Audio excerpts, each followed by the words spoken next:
India से हारने के बाद पाकिस्तान को मिला एडवांटेज। पाकिस्तान ने उस एडवांटेज का फ़ायदा उठाया और उस एडवांटेज को पाकिस्तान श्रीलंका के ख़िलाफ़ जो है वो लेकर आया और वहाँ पर श्रीलंका को पाकिस्तान ने हराया। और पाकिस्तान ने क्रूशल गेम में श्रीलंका को 5 विकेटों से हरा दिया। 12 बॉलें भी बाकी थीं। हुआ क्या, क्यों पाकिस्तान को एडवांटेज मिला इंडिया के ख़िलाफ़, इसके ऊपर पहले बात करते हैं। पाकिस्तान ने 2 गेम्स खेली इंडिया के ख़िलाफ़, जो पिछले संडे को खेला और फिर इस संडे को खेला। दोनों संडेज़ को पाकिस्तान ने नंबर 1 टीम से खेला और श्रीलंका दूसरी तरफ आ रही थी खेल के अफगानिस्तान और बांग्लादेश। 2 टफ गेम्स पाकिस्तान की क्रिकेट टीम ने खेली। वहाँ से पाकिस्तान की टीम को पता चला उनकी मिस्टेक्स का, उनको अंदाज़ा हुआ कि बड़ी टीम के ख़िलाफ़ खेलने के बाद जो आपको इनकरेजमेंट चाहिए होती है, जो आपको गेम में इम्प्रूवमेंट्स चाहिए होती हैं, वो पाकिस्तान ने वो ट्वीक्स पाकिस्तान ने की। और जो टेम्परामेंट चाहिए होता है प्रेशर में खेलने का बड़े क्राउड के सामने, वो चीज़ें पाकिस्तान टीम ने सीखी और वहाँ से पाकिस्तान को जो है एडवांटेज मिला। इवन दो जो 2 गेम्स पाकिस्तान खेला इंडिया से, वो दोनों की दोनों हार गया। लेकिन जब आप बड़ी टीम के ख़िलाफ़ खेलते हैं, instead of playing Zimbabwe, Ireland, UAE, Oman, तो आपके कॉन्फिडेंस में इजाफा होता है। चाहे आप हारे मैच, चाहे आप जीते, अगर जीत जाएं तो बहुत ही बड़ी चीज़ हो जाती है। लेकिन अगर आप जो भी हो, आप जब मैच खेलते हैं तो उससे आपको फ़ायदा होता है और ये फ़ायदा पाकिस्तान ने उठाया श्रीलंका के ख़िलाफ़। श्रीलंका जो टीम ग्रुप स्टेजेस में 3-0 थी, तीनों के तीनों मैचेस वो जीती थी। बांग्लादेश से वो हारती है और यहाँ पर अबू धाबी में बांग्लादेश को इन्होंने हराया था, अफगानिस्तान को हराया था, हांगकांग को हराया था श्रीलंका ने। So Sri Lanka had a clear advantage because they knew the conditions. और पाकिस्तान के लिए ये पहला मैच था अबू धाबी में, जहां पर पाकिस्तान ने अबू धाबी की कंडीशंस में ये अभी इस टूर्नामेंट में कोई मैच नहीं खेला हुआ था। तो कल जो एडवांटेज था, फेवर जो था, वो श्रीलंका के पास था। और दूसरी चीज़ कि जब भी हमने देखा है हिस्ट्री में, जब पाकिस्तान या इंडिया आपस में कोई हाई स्टेक गेम्स खेलते हैं और उसके बाद जब वो दोबारा से जो हारी हुई टीम होती है, वो टूर्नामेंट में रेस्ट ऑफ द गेम्स पे उनका इम्पैक्ट होता है और वो टूर्नामेंट में ज़्यादा चलती नहीं है। और यहाँ पे जो पाकिस्तान टीम ने एक डिफरेंस क्रिएट किया वो ये कि इंडिया से हारे, लेकिन उस चीज़ का पाकिस्तान ने उसको सर पर नहीं लिया, उसका प्रेशर नहीं लिया और श्रीलंका को हराया। ये चीज़ हमने देखी थी 2021 में जब इंडिया पाकिस्तान से हारा था वर्ल्ड कप में, तो उसके बाद रेस्ट ऑफ द गेम्स में भी इंडिया पीछे रह गया था। ये चीज़ हमने देखी थी जब इंडिया वर्सेस पाकिस्तान हुआ था 23 के वर्ल्ड कप में, जो ओडीआई का वर्ल्ड कप था। वहाँ पर भी पाकिस्तान इंडिया से जब हारा था तो फिर बाकी मैचेस में उठ नहीं पाया था। सो जब भी आप इंडिया से हारते हैं तो बाकी जो टूर्नामेंट होता है वो स्मूथ सेलिंग नहीं होती। सो इस मैच में क्लियरली श्रीलंका जो था वो फेवरेट था और यहाँ पर श्रीलंका को पाकिस्तान ने पिछाड़ा। क्या पाकिस्तान ने गेम प्लान बनाया, क्या मैच में हुआ, इसके ऊपर हम तफसील से बात करते हैं। सो पहले गेम में अबू धाबी की जो कंडीशंस हैं उसमें आपको पता है कि ग्राउंड जो है वो खुला है एज़ कम्पेयर टू दुबई का ग्राउंड जो है वो बंद होता है क्योंकि वो रिंग ऑफ फायर है, तो स्टेडियम कवर्ड रहता है। लेकिन दुबई का जो ग्राउंड है वो ओपन है, वहाँ पर स्विंग मिलती है, सीम मिलती है और पेसर्स को इनिशियली हवा की वजह से मदद मिलती है। सो टॉस जो है वो क्रूशल बन जाता है। वहाँ पर जो है वो टॉस जब होता है तो सलमान अली आगा जो है वो क्रूशल टॉस जीतते हैं और डिसाइड करते हैं कि वो चेस करेंगे। श्रीलंका जो है लव्स चेसिंग, लेकिन दोनों मैचेस में, इस मैच में भी और बांग्लादेश के खिलाफ भी, they were not able to chase. Pakistan same team खिलाता है जो उन्होंने इंडिया के खिलाफ खिलाई थी और हसन नवाज की जगह नहीं बनती। और पाकिस्तान जो है उसमें शुरू में पावर प्ले में जो नसांका होते हैं और खुशाल मेंडिस होते हैं, ये दोनों बैटर्स जो श्रीलंका के लिए कमाल की बैटिंग करते आ रहे हैं। नसांका जो है नंबर 2 बैटर हैं एशिया कप के सो फार, जो उन्होंने रन्स बनाए थे। वहाँ पर शाहीन शाह अफरीदी पहले ही ओवर में खुशाल मेंडिस को आउट करते हैं और दूसरा जो उनका ओवर होता है, यानी कि तीसरा ओवर पावर प्ले का, वहाँ पर वो नसांका को आउट कर देते हैं। So that becomes crucial 2 wickets. Shaheen जो है वो नंबर 1 बॉलर बन चुके हैं, taking number of wickets in first over 21 wickets he has taken. अभी तक जो मेंबर नेशंस हैं उसमें जो कोई भी ऐसी नेशन नहीं है T20 में जिसका कोई बॉलर 21 विकेट्स ले पाया हो पहले ओवर में। So he is lethal with the first over जो आज उन्होंने दिखाया, और राइटीज़ के खिलाफ उनकी परफॉर्मेंस हमेशा रहती है अच्छी। और वहाँ पर 2 क्रूशल विकेट्स पाकिस्तान को पावर प्ले में मिली, वहाँ पर पाकिस्तान जो है वो गेम में आगे था। नसांका ने 8 रन बनाए, खुशाल मेंडिस 0 बनाए, वहाँ पर 18 पे 2 हो गया। फिर एक छोटी सी पार्टनरशिप आती है असलंगा की जो कप्तान है श्रीलंका के, और मेंडिस की। लेकिन सलमान अली आगा की कप्तानी जो है पावर प्ले में वो अच्छी रहती है। सैम को वो बॉल नहीं देते। हमने हर मैच में देखा था कि सैम जो है वो हर मैच में बॉल कराते रहे, लेकिन इस मैच में उन्होंने बॉल नहीं कराई पावर प्ले में। उसके बाद दूसरी तरफ से फ़हीम अशरफ जो है वो 2 ओवर करवाते हैं शाहीन शाह अफरीदी के साथ, और फिर हारिस रऊफ 1 ओवर करवाते हैं। शाहीन शाह अफरीदी 3 ओवर्स फेंकते हैं पावर प्ले में। The Pakistan goes with the same strategy जो Surya Kumar Yadav and team use करती है बुमराह के लिए। शाहीन शाह अफरीदी भी 3 लगातार ओवर फेंकते हैं पावर प्ले में, और तीसरी विकेट जो है वो हारिस रऊफ लेते हैं पावर प्ले के आखिरी ओवर में, जहां पर वो फरेरा को आउट कर देते हैं, और पावर प्ले में पाकिस्तान 3 विकेटें ले लेता है। Sri Lanka still was chasing getting to 170 180 जो उन्होंने टारगेट सोचा होता है इस पिच पे, क्योंकि पिच रिपोर्ट में बताया जाता है कि यहाँ पे जो पार स्कोर है वो 170 है और विनिंग स्कोर बैटिंग फर्स्ट पे वो 180 है। सो श्रीलंका हार्ड जा रहा होता है, इवन दो विकेटें लूज कर रहा होता है, लेकिन पावर प्ले में बाउंड्रीज और सिक्सेस जो है वो आ रहे होते हैं, और वहाँ पर फरेरा की विकेट हारिस रऊफ लेते हैं। और फिर बाद में बीच में जो पाकिस्तान की तरफ से सरप्राइज आता है वो है हुसैन तल्लत। हुसैन तल्लत को पाकिस्तान बॉल देता है मिडिल ओवर्स में। वहाँ पर हुसैन तल्लत पहले ही ओवर में असलंका जो श्रीलंका के कप्तान होते हैं और शनाका जो श्रीलंका की तरफ से उन्होंने लास्ट मैच में बहुत उम्दा परफॉर्मेंस दी थी, वो 2 विकेटें 2 बॉलों पर हुसैन तल्लत लेते हैं, और वहाँ पर श्रीलंका 58 for 5 हो जाता है। शनाका जो है पहली बॉल पर आउट हो जाते हैं और असलंगा जो है 20 रन बनाकर पवेलियन में जाते हैं, और Sri Lanka at one stage was 58 for 5। वहाँ पर 7.3 ओवर्स हुए होते हैं। उसके बाद सलमान अली आगा की कप्तानी जो है वो गिर जाती है। सलमान अली आगा जो है वो किल के लिए नहीं जाते, सलमान अली आगा डिफेंसिव हो जाते हैं और आप कैरी करते हैं गेम को, कि गेम को आप चलने देते हैं। वहाँ पर श्रीलंका जो है 2 पार्टनरशिप्स बनाता है, और जो कमेंडू मेंडिस हैं वो फिर रन जोड़ते हैं श्रीलंका की तरफ से। सलमान अली आगा को कप्तानी जो है थोड़ी सी बेहतर करनी पड़ेगी मिडिल ओवर्स में। जब आपने 5 विकेटें ले ली थी तो वहाँ पर आपको अपने प्राइम बॉलर्स को वापस लेकर आना चाहिए था, आपको स्लिपें लगानी चाहिए थी, अटैकिंग फील्ड सेट करनी चाहिए थी, और कोशिश करनी चाहिए थी कि आप इनको 100 के अंदर आउट करें। लेकिन सलमान अली आगा जो है वो ऐसा नहीं करते, खुद भी वो 1 ओवर डालते हैं, सैम से वो बॉल नहीं करवाते, नवाज से वो बॉल नहीं करवाते, और फ़हीम अशरफ, हुसैन तल्लत, शाहीन शाह अफरीदी, हारिस रऊफ और अबरार, ये बॉलर्स जो हैं, और सलमान अली खुद जो है, ये बॉलर्स पाकिस्तान सेलेक्ट करता है बॉलिंग के लिए इस मैच में। और उसके बाद श्रीलंका और हसरंगा दोनों, हसरंगा और मेंडिस जो श्रीलंका के लिए एक पार्टनरशिप बनाते हैं 20 ऑड रन की, वहाँ पर हसरंगा को अबरार आउट करते हैं। Now this was a crucial time, because Abrar जब आउट करते हैं हसरंगा को, तो हसरंगा की जो सेलिब्रेशन है, जो इस तरह वो सेलिब्रेट करते हैं, वो जो चीज़ है अबरार उनको मॉक करते हैं उनकी सेलिब्रेशन को वाइल टेकिंग हिज विकेट, और वहाँ पर हसरंगा उस चीज़ को दिल पे लेते हैं, और बाद में क्या करते हैं उस पर हम आते हैं।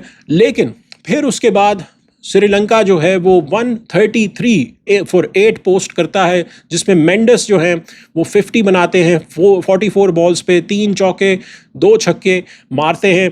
क्रूशल स्टेज पर 18वें ओवर में जो है शाहीन शाह अफरीदी उनकी विकेट लेते हैं, वरना श्रीलंका जो था वो कम बैक करके 150 बना सकता था, और वो फिर मुश्किल हो जाना था पाकिस्तान के लिए।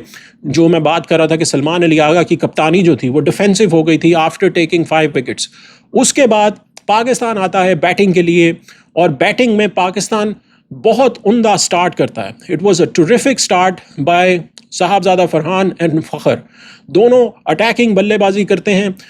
स्पेशली साहबजादा फरहान वो तकरीबन जो है 24 रन बनाते हैं 15 बॉलों पर और 160 के स्ट्राइक रेट से वो बैटिंग करते हैं।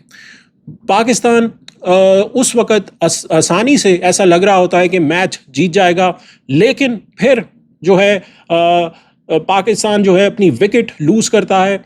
जो साहबजादा फरहान है वो आउट होते हैं जब पाकिस्तान का स्कोर 45 होता है, 45 फॉर 0 होता है पाकिस्तान, और वहाँ पर 57 फॉर 4 हो जाता है एंड देन 80 फॉर 5 हो जाता है। जब एकदम से 3 ओवरों के दरमियान पाकिस्तान की 4 विकेटें ऊपर नीचे निकलती हैं और वो विकेटें निकालते हैं हसरंगा, तिक्षाना जो स्पिनर्स होते हैं। अगेन पाकिस्तान स्पिनर्स के खिलाफ फंसता है। बैक फुट पे जाके जब आप शॉटें खेलेंगे, गलत शॉटें मारेंगे तो फिर ऐसा ही होगा। और वहाँ पर साहबजादा फरहान को तिक्षाना आउट करते हैं। फ़खर जो हैं उनको भी तिक्षाना आखिरी जो पावर प्ले का ओवर होता है वहाँ पर दोनों विकेटें वो लेते हैं। 3 बॉलों के अंदर दोनों खिलाड़ी पाकिस्तान के आउट होते हैं। लेकिन हसरंगा, जो मैंने आपको बात की थी कि वो मॉक कर रहे थे, जब हसरंगा आउट हुए थे तो अबरार उनकी सेलिब्रेशंस को मॉक कर रहे थे, तो वहाँ पर हसरंगा एक amazing catch, 1 handed catch Fakhar Zaman का पकड़ते हैं और फिर वो मॉक करते हैं अबरार की सेलिब्रेशन को। जो उनकी सेलिब्रेशन होती है ये वाली, उसको मॉक करते हैं और अबरार ड्रेसिंग रूम में बैठे होते हैं। फिर हसरंगा बीच में आकर 2 विकेटें ऊपर नीचे लेते हैं और वहाँ पर भी वो मॉक करते हैं, जिसमें सैम अयूब को वो बोल्ड करते हैं और फिर LBW करते हैं सलमान अली आगा को। सो दोनों के दरमियान हसरंगा और अबरार के बीच में ऐसा लगता है कि स्लेजिंग हो रही थी, जैसे हमने पाकिस्तान वर्सेस इंडिया के मैच में स्लेजिंग देखी और यहाँ पर भी हो रही थी। और उसके बाद फिर हुसैन तल्लत आते हैं। हुसैन तल्लत जिन्होंने पाकिस्तान को बॉलिंग में 2 विकेटें चटकाई थी ऊपर नीचे, वहाँ पर बैटिंग में भी ही बिकम्स द हीरो और पाकिस्तान को ये रन चेस करने में वो मदद करते हैं। एक पार्टनरशिप वो मोहम्मद हारिस के साथ बनाते हैं 20 ऑड की, जब पाकिस्तान 57 फॉर 4 हो जाता है। उसके बाद 80 फॉर 5 होते हैं जब 80 के स्कोर पर हारिस आउट होते हैं, बोल्ड करते हैं चमेरा उनको, और इतना बड़ा गैप होता है जिसमें वो बोल्ड होते हैं, शॉट मारने जाते हैं और पैड और बैट के बीच में से पूरा इतना बड़ा गैप होता है कि पूरी ट्रेन उसमें से निकल सकती है। और वहाँ पर जो है वो हारिस पवेलियन में चले जाते हैं। That was a stage where it looked कि पाकिस्तान शायद ये मैच हार जाए, और वहाँ पर हुसैन तल्लत और नवाज़ जो है कमाल की पार्टनरशिप करते हैं और पाकिस्तान को जो है वो मैच जितवाते हैं, जिसमें हुसैन तल्लत 32 रन्स बनाते हैं और मोहम्मद नवाज़ 38 रन्स बनाते हैं 24 बॉल्स पे। और हसरंगा को असलंका काफ़ी लेट लेकर आते हैं दूसरे स्पेल में और उनको मार पड़ती है। दूसरे स्पेल में हसरंगा वैसे बॉल नहीं डाल रहे थे जैसे वो पहले स्पेल में डाल रहे थे, और हुसैन और नवाज़ दोनों उनको अटैक करते हैं और उनकी बॉलिंग पे चौके पड़ते हैं। और श्रीलंका जो है वो अब they are almost out of the Asia cup और पाकिस्तान मैच जीत जाता है। 138 फॉर 5 पाकिस्तान करता है 18 ओवरों में, और अब पाकिस्तान जो है वो दूसरे नंबर पर आ गया है सुपर 4 में। पहले नंबर पे इंडिया है, दूसरे नंबर पे पाकिस्तान है। अब जो ग्रुप स्टेज है उसकी जो सिचुएशन है वो बहुत इंटरेस्टिंग हो गई है कि अब पाकिस्तान को जो बांग्लादेश के खिलाफ मैच है, अब बांग्लादेश के 2 मैचेस ऊपर नीचे हैं। कल बांग्लादेश वर्सेस इंडिया है, सो इंडिया वर्सेस बांग्लादेश में पाकिस्तान ये चाहेगा कि इंडिया जो है वो बांग्लादेश को हराए, ताकि फिर पाकिस्तान वर्सेस बांग्लादेश जो है वो एक मेयर सेमीफाइनल बन जाएगा। जो भी टीम जीतेगी वो पहुंच जाएगी। एक माइनर चांस श्रीलंका का अभी भी है कि श्रीलंका अभी भी इस टूर्नामेंट में बना हुआ है, और वो माइनर चांस जो है वो ये है कि अगर बांग्लादेश तमाम के तमाम मैचेस जो उनके हैं वो जीत जाए, जो रिमेनिंग गेम्स हैं बांग्लादेश की, जो दोनों गेम्स हैं पाकिस्तान के खिलाफ और इंडिया के खिलाफ, वो बांग्लादेश अगर जीत जाए दोनों गेम्स, तो फिर ऐसा होगा कि बांग्लादेश के हो जाएंगे 6 पॉइंट और पाकिस्तान के होंगे 2 पॉइंट्स, इंडिया के होंगे 2 पॉइंट्स, क्योंकि इंडिया हार चुका होगा बांग्लादेश से और पाकिस्तान भी हार चुका होगा बांग्लादेश से। उस सिचुएशन में फिर जो श्रीलंका की गेम होगी इंडिया के साथ, वहाँ पर श्रीलंका को फिर इंडिया को बड़े मार्जिन से हराना होगा, तब वो फाइनल के लिए क्वालिफाई कर पाएंगे और इंडिया इस सिचुएशन में बाहर हो सकता है। और फिर श्रीलंका वर्सेस बांग्लादेश जो है वो फाइनल आपको देखने को मिल सकता है। ये एक माइनर चांस है, लेकिन ऐसा होता नज़र नहीं आता, बिकॉज मुझे लगता है कि इंडिया यहाँ पर हर मैच जीतने वाला है और इंडिया जो है वो बांग्लादेश को मारेगा कल। और फिर उसके बाद पाकिस्तान वर्सेस बांग्लादेश जो है मैच, वो एक किस्म का सेमीफाइनल हो जाएगा। So that could be the scenario. Hasaranga और अबरार दोनों के पास हम आते हैं दोबारा से, बिकॉज दिस इज इम्पोर्टेंट। जो हसरंगा मॉकिंग करते हैं अबरार की और जो अबरार मॉकिंग करते हैं हसरंगा की, ये स्पोर्ट्समैनशिप जो गेम ऑफ क्रिकेट है, इसमें ये लेसन दे के जाते हैं कि जब दोनों आपस में मिलते हैं, मैच ख़त्म होता है, तो दोनों के दोनों एक दूसरे को गले लगाते हैं। दोनों के दोनों जो हैं वो एक दूसरे के स्माइल्स जो है, प्लेजेंट्रीज, वो एक्सचेंज करते हैं। दैट इज़ कॉल्ड कि गेम के अंदर जो है वो आप एग्रेसिव होना चाहें तो बिल्कुल हुइए, बिल्कुल कीजिए, बिल्कुल स्लेजिंग करनी है तो कीजिए। जैसे पाकिस्तान इंडिया के मैच में पाकिस्तानी प्लेयरों ने स्लेजिंग की, पाकिस्तान के प्लेयर इशारे कर रहे थे, वो बिल्कुल ठीक था, कोई उसमें प्रॉब्लम नहीं थी। इंडिया के प्लेयर्स जो हैं वो गालियां निकाल रहे थे, कोई उसमें प्रॉब्लम नहीं थी। वो करना चाहिए, गेम के अंदर जो होना है वो गेम के अंदर होना है, लेकिन गेम के बाहर आपको as a sportsman, as a cricketer, as जो है वो एज अ स्पोर्ट्स पर्सन, आपको जो है वो स्पोर्ट्समैन स्पिरिट दिखानी होती है। जो इंडिया की टीम ने जो हरकतें की हैं कि आपने दरवाजे बंद किए हैं, हाथ नहीं मिलाया, हैंडशेक नहीं किया, this does not look good, this is not right. Match के बाहर जो है वो चीज़ें होती हैं, उनको मैच के बाहर ही रहने दीजिए। वो पॉलिटिक्स जो गेम में नहीं आनी चाहिए, वहाँ पे पॉलिटिक्स को, पॉलिटिशियंस को ही वो चीज़ करने दीजिए। आप अपना कंधा ना पेश कीजिए पॉलिटिशियंस के लिए कि वो आपके कंधे पे रख के बंदूकें चलाएं। ये चीज़ें अच्छी नहीं हैं, ये फिर ख़त्म नहीं होंगी। बिकॉज अगर आप शुरू करेंगे तो हम करते रहेंगे और आपको मसला होगा। पाकिस्तान मैच हार गया इंडिया के खिलाफ, लेकिन प्राइम टाइम पे हर इंडियन चैनल जो है वो पाकिस्तान के प्लेयरों के ऊपर क्रिटिसाइज कर रहा है। ये हिपोक्रेसी नहीं तो और क्या है, बिकॉज आप अपने प्लेयरों को तो पूछ नहीं रहे। जो उन्होंने हरकतें की, जो सूर्य कुमार यादव ने आकर जो है वो बातें की और ऑपरेशंस की बातें की, और ये जो पोस्ट मैच में पहले मैच के बाद उन्होंने किया, हैंडशेक नहीं किया, उस पर आपने उन्हें क्रिटिसाइज नहीं किया। लेकिन जैसे ही पाकिस्तान ने थोड़ा सा रिस्पांस दिया तो वहाँ पर जो है वो आपके हाथ पांव फूलने शुरू हो गए। ये चीज़ें गेम में अच्छी लगती हैं अगर गेम तक रहें। गेम से बाहर पॉलिटिक्स को दूर रखिए तो बेहतर है, और यही चीज़ हमारे लिए अच्छी है, because we love the game of cricket. और हमें पॉलिटिक्स जो है वो गेम से दूर चाहिए, चाहे वो पाकिस्तान करे या इंडिया करे, दोनों अच्छी नहीं हैं। सो होपफुली अगर ये दोनों टीमें फाइनल में आती हैं तो it will be I would love to see कि ये हैंडशेक करें एक दूसरे के साथ बातचीत करें और इस टेम्परेचर को कूल डाउन करें, ताकि जो है गेम ऑफ क्रिकेट आगे चल पाए। वरना फिर ये चलता रहेगा, इसका कोई अंजाम नहीं होगा और आप जो है ढोल बजाते रहेंगे, आपकी आवाज़ सुनने वाला कोई नहीं होगा। So this is the scenario. कल पाकिस्तान पूरा जो है वो इंडिया को सपोर्ट करेगा कि इंडिया जीते और बांग्लादेश को हराए। So will see what happens tomorrow. Thanks for watching Nasir Javed channel and thank you so much for getting us to 1K subscribers. आप सब्सक्राइब ज़रूर कीजिए, लाइक ज़रूर कीजिए, कमेंट और शेयर ज़रूर कीजिए। तब तक के लिए इजाज़त दीजिए, मिलते हैं अगली वीडियो में।